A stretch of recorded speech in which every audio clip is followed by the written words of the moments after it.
Hello, everyone. Welcome to another wonderful episode of Your Next Stop with Juliette Hahn. I know I say it every single time, but you guys know I truly believe this. I am so excited to bring you another story of someone that has followed a passion, turn it into a business. Welcome, Meghan Donovan, author of lifestyle site Wit and Whimsy and Paris Perfected. How are you? I'm good. Thank you so much for having me on.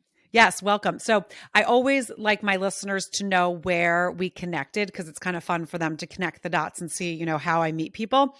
And we met because you do PR for another one of the guests that we had on with it, which is Womeness, correct? Yeah, exactly. So I've worked in comms for a long time, and I have a PR consulting business. It's one of the three businesses that I own and operate, and I help a variety of small like beauty and lifestyle brands do their public relations. Yeah. So what I love, so it was Sally. Everyone that's listened to Womanist, you guys know it's what I'm obsessed with, the Let Me Sleep, which is like helps me sleep now, which is I don't usually have a problem, but I was like, hey, let me just try this, and I was sleeping so much more solid than I realized. But what I loved is I was going through. I always tell my listeners to be curious, to ask questions. If you see someone that you're like, wait, I want to know more, it's really important to. So that's what you and I were corresponding, and I kind of did a little was reading your email and your tagline in your email. And I was like, wait a second, I need to know more about this woman. And then you told me about the lifestyle sites that you have. And I was like, oh, wait, we 100% have to share this with your next stop listeners. So I would love for you to dive in, but I want you to kind of start before you created all these amazing businesses. So a little bit about where you grew up, if you went to university and how that looked. Yeah, of course.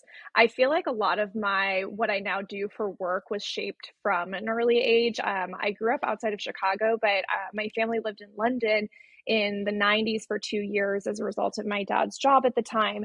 And that was actually the first place that I ever remember recognizing like advertising in modern communications when I was even in fourth and fifth grade. And so that's what I knew I wanted to study in university. And I actually went to school out in California and lived in San Francisco for a couple years, but it was at school that I started my blog originally. So I've had my lifestyle blog, Wit and Whimsy, for oh my gosh, I think we're at 14 or 15 years. I feel like now I'm past the point of I'm losing count. But it was really the dawn of lifestyle sites and blogging, and I started before there was Pinterest, before there was Twitter. I think truly the only social media that existed at that time was Facebook.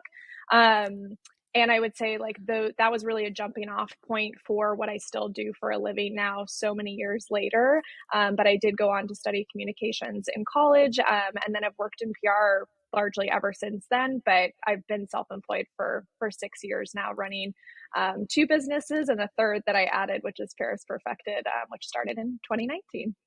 Which I love so much. And so I know when we did like a little bit, my listeners know I vet people, I like to know a little bit about them, but tiny bit because I love to listen to the story unfold. I love to hear it. I'm curious and I love, to kind of pick your brain. So I I think it's really interesting that your family went abroad and it kind of perked, something in you. And this is what I always want people that are listening to this to think about. Is there a time in your life that you remember you got curious or were interested in something and you never pursued it? Which I love is that you kind of pursued that. You kind of felt that feeling that you had when you were in London as a young child and was like, well, let me just keep building on this because I truly believe we are all born to do something, whether, you believe in the universe or God. It really is one of those things that if you kind of follow that curiosity and follow that intuition, your path really sometimes unfolds. So when you got out of college, you had this lifestyle site already. Hmm.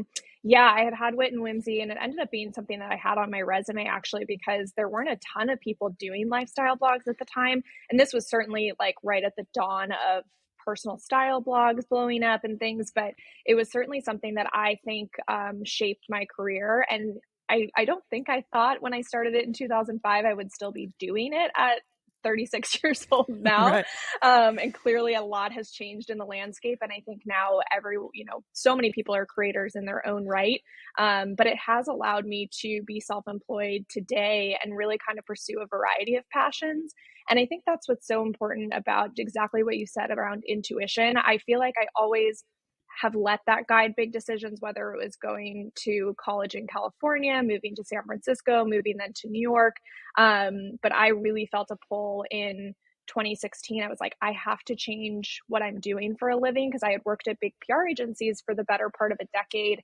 And I just felt like it wasn't the best use of my time and talents. And I wanted to work with, a variety of different brands, people, creators. And I just wanted to be able to not have to work on my blog only in the morning, only in the weekends, only on the nighttime. So that was my intuition in 2016. I was like, I have to see if I can pursue being self-employed and doing my own thing. And I'm so glad I did, because 6 years later, it was the best decision I made, because I realized like, oh, career fulfillment can exist. I didn't realize that before I started, working for myself. Right, right, which makes so much sense. So I do have to take it back. Were either of your parents entrepreneurs? I mean, obviously your dad, took the family and moved, and that was a big move, I'm sure. As a family, you guys talked about it, discussed it. Probably, we have moved. We have not moved overseas, but I remember, Mm-hmm. conversations like, is this going to be good for the kids? And I always think experiences that maybe they are not going to get, are good to like kind of explore. So it's like maybe it might not be the best time of their ages, but they're going to learn something that's going to help them later in life. Yeah, and I think, my parents were actually both very traditional, and so I am the first entrepreneur in my immediate family. But we always joke that actually the experience abroad, we believe, actually really led to. I have three siblings, and so it led to the career paths in many ways that all four of us have, which are completely different careers, mind you. We all work in very different fields. But we always kind of say like that experience, as young as we all were when we had it, really shaped what we went on to study, what we went on to, pursue in terms of our careers. And, but it was certainly, explaining to my parents like, oh, I think I'm going to quit the job that everybody knows I do and the steady paycheck, and I'm going to work for myself and figure it out. It was kind of like, wait, you're going to do what? And now 6 years later, I think they're finally are all on board. But Right. Well, it's especially certainly been a challenge. right. Well, especially if they're traditional. I mean, that's like scary. Yeah, They're like, well, wait a second. Now, where are you in the family order? I'm the second. You're the So I have an second. older sister, two younger brothers. Okay. So it's, and I love, just kind of diving into that because it's always so interesting. Anytime I have a guest, we really go back a little bit, whether it's a traumatic childhood or a wonderful childhood. And that is one thing in my whole storytelling podcast world, I think is really important for us to all go back and think of those moments in our childhood that we really remember. And how does it make us feel? Like if we have that tingle or that, oh, I loved that, you need to explore it if you're not exploring it Yeah. now. And that truly, I think that is actually what led me to create my Paris Perfected travel planning service, because I first went to Paris in 1994 when my family was living overseas in London, and my parents loved Paris. And so they brought the family there. And I just distinctly remember, standing in the courtyard of the Louvre being like, I have never seen anything like this in my life. And I was charmed. I was charmed as a fourth grader. And then I went on to study abroad there because I loved it. And I had been lucky enough to go over the years. One of my childhood friends, she's still one of my closest friends, is from fourth grade from London, and she lived outside of Paris. So, I would get to visit her. But I really wanted to find more reasons to go to Paris, and that I was like, okay, if I want to consistently try to go back to Paris, I got to figure out a way to pay for it, right? And so in 2019, I was there for my birthday in June, and I just had this idea walking along the streets of Paris where I was getting all these DMs and questions of what's your favorite croissant and what neighborhood do you like to stay in? And I just realized like, oh, I could monetize this. I should make a business of my recommendations. And that's what I did. And it truly was something that started in fourth grade. So I completely agree with you. I love that. And I love how you said, and it really, and this is what a lot of people don't think about. They don't think about the experience that they had as a child or late, at some point in their life, whether it was this exciting feeling or if it was a memory or a feeling. And it's very different, a memory versus a feeling, but that's something that you have to be very in tune with yourself. And so even if Mm-hmm. you don't have a lot of memories, you do remember the feeling that you went. And that's what then took you to Paris and be like, I want to do this. And the thing that I love so much and I get so excited about is that you're very obviously forward thinker and you're very curious and you're like, how can I figure out to get to Paris more. So that's another thing I Yeah. want people to think about. If you have exciting ideas, people will get stuck because they don't know what to do, but you are creative. You obviously are very creative, but you also are, someone that's going to ask questions, and how can I make this work for myself and also work for other people? So I love that you kind of put a twofold. Can you take us into that a little bit and how that unfolded? Yeah, I think, I really want it. I think because the landscape of content creation has become so saturated since I started, and obviously becomes more saturated with every passing day, I was feeling kind of, burnt out and a little bit, I would say melancholy over content creation as of 2019, where, I didn't have the audience or the following where I was going to create a brand around like serving, selling product, specifically like physical goods. I wasn't going to do a collaboration with a retailer. And I just was feeling kind of like, what is next in the way that I share my life? And as I started to go to Paris every year starting in 2016, I just realized that is my happiest and truest self, is when I'm in Paris, and sharing it feels like such a gift. And so I really was thinking to myself, like, okay, let's launch this brand in 2019. I launched it like 6 weeks after I had the idea. I didn't have a website. I didn't have a logo. I didn't even have a product. I just was like, oh, I'm going to offer this service. And I had a booking within the first 7 minutes of my like blog post announcing this going live. And I was like, oh my God, okay, I have to figure this out. And so I had hoped to I launched it end of July 2019. I had hoped to do maybe like 15 to 20 orders in the, first 6 months of that year. And I did over 100. And I was like, oh, okay, there's definitely something to this. Like, Wow. people clearly are trusting my recommendations. And I always say, like, my Paris is definitely not the Kardashian Paris. It is not the lifestyle, like Instagrammer Paris. It's truly something that I really cherish curating. And so I am constantly reading up on like the newest restaurants, the museums. I'm in touch with a variety of different hotels and partners over there so that I can offer my clients, special promotions and insider tips. But Paris became a business for me because I just really realized, like, if I want to keep going there and I want to keep feeling the feeling that I'm having of feeling so happy to be in a place that brings me a lot of joy, I should share it with others. And I think that that's something, that anybody can relate to around when you do something that you are passionate about. It's truly the most fulfilling type of work that you can do. Because that quote of always like, if you love what you do, you never work a day in your life. I'm like, oh no, I love what I do, but I work way harder that I'm self-employed than I ever had when I had a boss. Right. Right. Because you're building something for yourself. So, I mean, I think it's so great you had this goal. Now, did you use your first, lifestyle brand, the Wit and Whimsy? Is that what you used as your first kind of like coming out with Paris Perfected? Yeah, exactly. I love Exactly. So that. yeah, I was very lucky that Wit Whimsy kind of like served as a launch pad. So, the initial people that booked with me were certainly Instagram followers and blog readers of mine.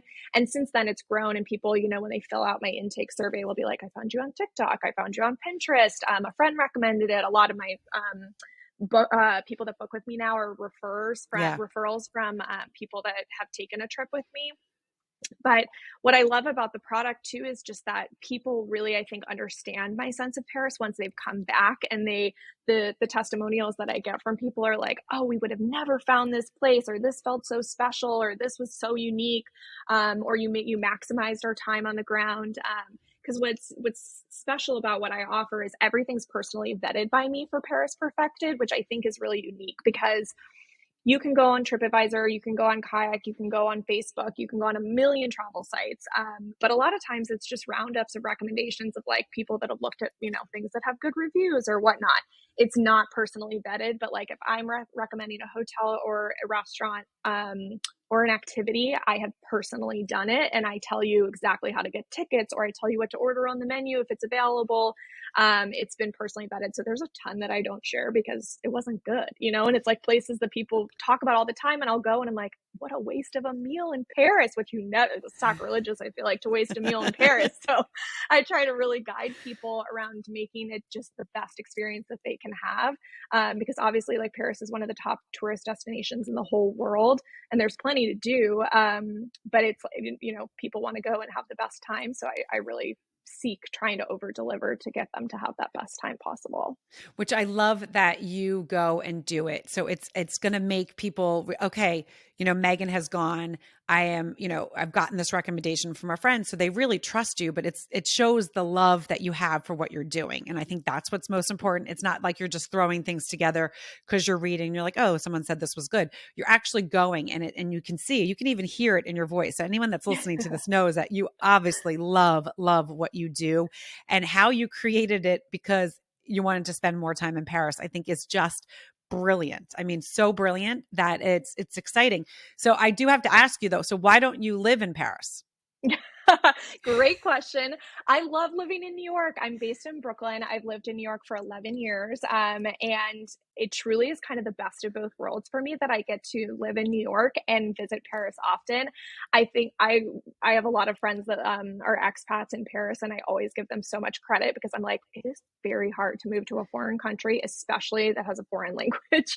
And the French are extremely bureaucratic about things. So it's like I speak quite a bit of French and I can understand it very well. But I'm like, if I tried to go to a doctor or like get cable set up, like I just know that that would be really hard. And so for me, it's ideal that I get to go a couple times a year and then always come back to my home in Brooklyn. One day, I never say never. I feel like I would love to own an apartment in Paris one day and be able to, split my time. But right now I'm going almost every quarter, and that's like truly ideal for me. But yeah, I think, eventually I'd like to spend like another month there. I loved living and studying abroad there, but for now, New York is definitely home. And I always say that Paris is my home away from home. No, which I think is so great. And I love that you know that about yourself. I mean, I lived in New York City for many years and New York there's not another place like it as well. I mean, Rome is one of my favorite cities. I was in Paris Yeah. when I was younger. I do love Paris, but Rome and Florence, I'm more of an Italian. But Yeah. New York City is such a special place. And when people don't realize living there, I lived there. I actually not raised, but I had three babies there and we moved Oh, out when they were younger. superhero. Um, well, I always laugh because we were in Manhattan and then we moved to Brooklyn. So we were in Park Slope for a number of years. And I remember when we were leaving, I was ready, but I wasn't ready. My husband grew up in the Bronx, so he was always, Yeah. in New York. So he knew he really didn't know that he wanted to raise his kids in the Bronx. He wanted to he wanted to move to the suburbs. So I was like, you know what? Hmm. I'm kind of an easy person. I can really go if just as long as we're around New York that I can go back and visit and do my thing. But moving from Manhattan to Brooklyn was really interesting, especially with three kids and a dog. It was very different. Yeah. And when we moved, everyone would be like, "Oh, Brooklyn's the new Manhattan." And I remember being like, "No, it's actually I can't flag." And this is going to sound so bratty, but I was like, "I can't flag a cab." And I remember when I first got there because I chose to stay home, and I was lucky enough that that's what I wanted to do, and we were able to do that. I remember the first time, and again, this is going to sound very bratty, but my husband worked where he wore suits. I mean, suits with the pocket squares, I mean, Yeah. really, had to get them dry cleaned. And that was part of I would pick up the dry cleaning. And when we were in the city, we had the best dry cleaner that would drop the stuff off. I mean, I couldn't leave the babies, I mean, it's not an easy thing. It sounds so silly, but when you don't have a No, but I car, love in New York, you can get everything delivered. That's one of the benefits of living here. totally. But so when we moved to Brooklyn, we were in Park Slope and we were on 12th between 7th and 8th and there was no dry cleaner that would deliver. And I was like, "What are you talking about?" And I remember saying, and I said to my mom, "I sound like such a brat, but I mean, three kids, how am I going to carry like I don't know how I'm going to do this. Like I will figure it out, but this is ridiculous." And I remember every time we would go to the park, we would walk the neighborhood. And one time I went into this dry cleaner and I was like, "Listen, do you deliver?" And they're like, "No." I said, "Do you have the ability to deliver?" And they said, "Yes." And I said, "If I paid you more, would you please, we'll use you. You'll get all my business. My husband will bring in you stuff." I mean, I bring tons of shirts and suits and all this stuff. So they said Yeah. yes. So I was So are able you to, responsible for laundry delivery? I feel like in Brooklyn you might be because back in the day I didn't know they didn't have it, but yeah, I they mean now didn't. it's everyone offers it. I mean, I remember being like, "Oh my God, this sounds so ridiculous," because it was so ridiculous. But having three kids, and a dog and like the stroller and they were they were babies. And I Yeah, had living kids in New too. York, I feel like you inherit a new set of problems and like things that people just like can't relate to. And about, because I have friends that are like, wait, but what do you mean you don't have laundry in your apartment? I'm like, well, it's in the building, but it's not in the apartment. Like, because a lot of people don't have it in New York. Right, But right. And that's, but and yeah, yeah. I mean, we were you fortunate enough that accept the challenges. you totally do. And we did have laundry in our apartment in Park Slope. We did not in the city. And I remember being so excited because I didn't have to schlep downstairs to do the stuff or send it out. I mean, really, Yeah, it's again, like a I don't badge want of honor to have it. really is. I was like, listen, I won't eat for a week if I can get my laundry done because it's so true. Yeah. And when we moved out, that was one thing I said. Everyone said, what are you going to miss? Or what are you not going to miss? Like, things that you're not going to miss. And I said, I literally sweat 24 hours a day. I mean, in the winter, in the summer, in the spring. I mean, thinking about having three kids in the city, when you grocery shop, I mean, I would take the we would get stuff delivered, but I would go to the grocery store and, have stuff in the stroller. And I remember in the winter, I would always be sweating and I would be taking layers Too off many and then, layers. then you get Hmm. cold, you put them all back on. Oh my And, God, I know we're about to enter. I don't love summer in New York. I love spring in New York. I love fall in New York, but I don't love summer in New York. And I'm like, oh man, I gotta make some plans out of the city because well, because it gets really does get really hot, and if you're going into the office and you're walking, which that's like my favorite thing to do. I loved walking. I would walk for longer just to get the walk in, but I would always be sweaty. So yeah, a little, yeah. Oh, New York, got you gotta love it to live here. But yeah, it certainly has its pros and cons. but it's one of the best places in the world. I say to everyone, if you can have a chance to live in the city, you really should. I tell my kids all the time, like, I hope even if it's a couple years just to see what it's like, it is really a special place and you learn so much about yourself and Yeah.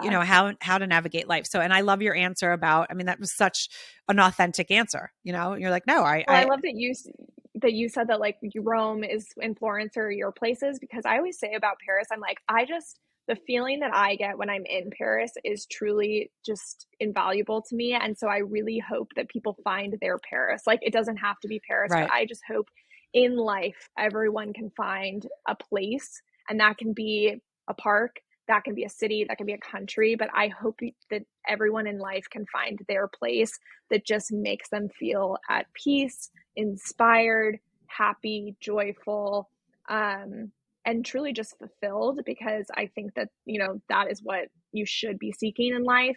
And so often I think we get caught up in like the negative experiences, and clearly, certainly what we've gone through in the last 2.5 years collectively as humankind. I think more and more now we just have to seek out joy. And that for me has, I've been very lucky that I can go to Paris and find that part of that feeling. So I hope that everybody can seek that out if they don't already have it.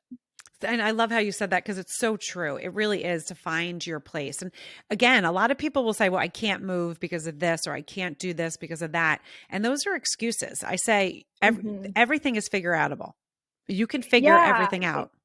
I completely agree. And I think sometimes it can feel really, really difficult, but I truly believe that if you kind of like start to put small steps in Hmm. place, that you can seek that out. Because I mean, if you had asked 2018 me, okay, am I going to have a business that starts, that allows me to go to Paris regularly? I would have never believed it. And now I have this flourishing business, and I just am grateful every single day that I truly feel like I'm living a dream, that I get to be in Paris regularly and have just adapted a new business that I never could have dreamed was a possibility. And so it really has been really inspiring to me too, to just keep thinking outside the box, because I don't know if I really grew up in an environment that was like, okay, keep thinking creatively. I Hmm. really think it was much more of like a traditional in, growing up in terms of like how to pursue a career. And now I have a career where I'm like, oh, how much time do you have to tell you what I do? Because it is, it's multiple businesses. But that also makes every day interesting. And I just remember, times when I worked at big PR agencies, and I was like, I did not get into this to sit in front of PowerPoint all day. Like, I got into this because I love working with people. I love having conversations. I love storytelling and I love exploring. And I just was feeling very uninspired by the job that I had. And that was a blessing because it led me to get out of a big PR agency and, create the jobs that I do now that I love. But I think truly, if you can stop and think, like, what is it that I want from life, or what is it that I feel I am missing from life, and how would I find fulfillment for that, it can be so worth it. I mean, I still feel the like stress and anxiety I had in 2016, like quitting my job and starting my own thing. I still remember that feeling deeply, but I would do it 1,000 times over to have the career fulfillment and the happiness that I feel now. It was certainly worth it. I love that. And you did touch on this, but I would love to explore it a little bit more. What do you feel gave you that kind of fearlessness to be able to say, I trust myself? Because it really comes from you trusting yourself and having the confidence in, I'm going to take a fearless step and I'm going to see what happens. Right. I mean, there's a lot of people Yeah. that fear gets in the way. So what do you think kind of shaped that in you? I figured that I could always go to plan B, and plan B would be to get another corporate job. There would always be other jobs I could apply to, and maybe it wouldn't be in the timeline that I wanted it to be, but I, had saved 6 months to be able to like have 6 months of no work. And then if I still didn't have work in 6 months, then I was like, okay, I'm gonna have to apply for more traditional jobs. So I think getting over the fear of failing was a big thing for me, just to be like, it won't be the end of the world.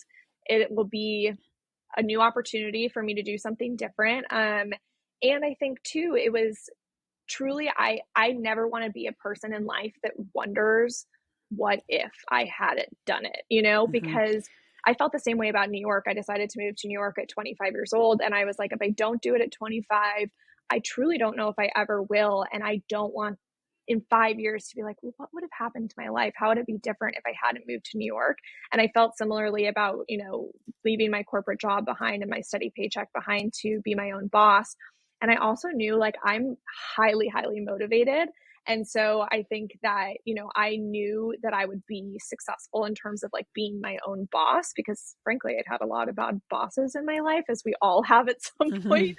And I was like, I just think I'm going to be able to challenge myself enough to really get up every single day and be motivated to do the work that I'm doing. And I'm very lucky that every single morning I wake up and I'm like, oh, wait, what do I get to start doing today? Because I love what I do. But I certainly spent, a lot of my career not feeling that way. So I think for anybody that's feeling like, okay, what's my next move? Where am I going next? What is going to be my next job? Or I want to change careers, know that it can get better. It just is not necessarily going to happen in the timeline that you want. I spent a lot of months before I left my job, like very miserable, but I used those months to basically like fuel me in preparation for leaving the job and becoming self-employed. So I think know that it will get better is an important thing as well. Oh my gosh, I love that. Now tell people, because I'm sure everyone's like, okay, can you just tell us where we can find we can find Yeah. Meghan? Yeah, so my lifestyle site is called Wit and Whimsy. It's at witwhimsy.com. And then Paris Perfected is parisperfected.com. And you can find me at Meghan Dono, Meghandono, on Instagram, TikTok, and Pinterest. Oh my gosh, I love that. I mean, Meghan, this is like, it makes me so happy to be able to share these kind of stories, because I know someone's going to listen to this and say, you know what? It's my time. It is my time. Like, this episode is going to resonate so much with someone, and they're going to take that step to do it, or they're going to send it to a friend, and a friend or a family member that needs to hear this. And that's what, is just, it makes me like, I just get the chills. So, everyone knows when at the end of the episode, I say, if someone needs to hear this, you might be like, oh, that's a great story, but it doesn't, you're in a spot in your life where you're doing something similar to Meghan, but you don't know who else needs to hear this. So I want you guys to take this episode and send it to as many of your friends and family, because again, you can hear the excitement in Meghan's voice. As she said, many years ago, it wasn't, she wasn't in that space, but she created that space to be able to have the life that she has dreamed and daydreamed about and worked for. So, Meghan, I just love that. Thank you so much. Thank you for having me, and thanks for telling everybody's stories. I think it's an important thing to remember that like where you are now is not where you'll always be. And you know what? And I know some of my listeners might be saying, why didn't she touch on COVID? I don't want to give COVID any more breath, because obviously we all know what happened with travel. And so it was a time for you to Yeah. sit back. You had your other businesses and you had to figure it out. So unless you want to touch on it a little bit, I think we can just say COVID, bye bye. I know. I'm glad that we can travel more freely now. And hopefully I'm glad people are getting back to Paris. The business is, busier than it's ever been. And I just am excited that people are going to get a dose of Paris that have been dreaming about it for the last, 2+ years of postponed trips. Right. And again, I'm not saying that, I'm just COVID. It's just, it's halted so many of us. And the reason why I don't want to bring it up is really because obviously we weren't allowed to travel. So we know that you had to kind of take a seat back, especially when you Yep. started in 2019. I'm sure your mindset was like, well, wait a second. Oh my gosh, what do I have to do? But you pivot Yep. because obviously you pivoted and that's what you do best. And that's where, you have created these other businesses, which I just love that you're such a forward thinker. You're someone that's like, I'm a go-getter. As you said, I'm not going to let situations kind of hold you back. You're going to go for it. So, Meghan, I'm so happy that we're connected, and I'm definitely going to be calling you. I'm talking to my husband about like, hey, I think we need to go to Paris, and I know exactly who to talk Yes. to. Perfect. I can't wait to work with you. Thank you again, Juliet. I really appreciate you having me on. Yes, thank you so much. So everyone, you guys, you know what to do. Like, share, rate, review. You know where you can find me at I am Juliet Hahn and all the socials. My website again is iamjuliethahn.com. And this will be another episode that you guys I know are going to be skipping off because you're going to be so excited. It's going to start your day or end your day with just some positive thoughts. And it's going to get you thinking about your own life. If you're sitting there thinking, you know what, I am actually not that happy, or, life is okay. We all have one life. Don't just go through it that way. Create something that's going to get you excited. As Meghan said, she's excited to get up to see what's next. Create that life for you and don't let fear hold you back. Questions, asking questions, reaching out, listening to episodes like this are what's going to take you to that next step in your life. So, again, thank you for listening to Your Next Stop. And Meghan, thank you again for joining. Thank you so much.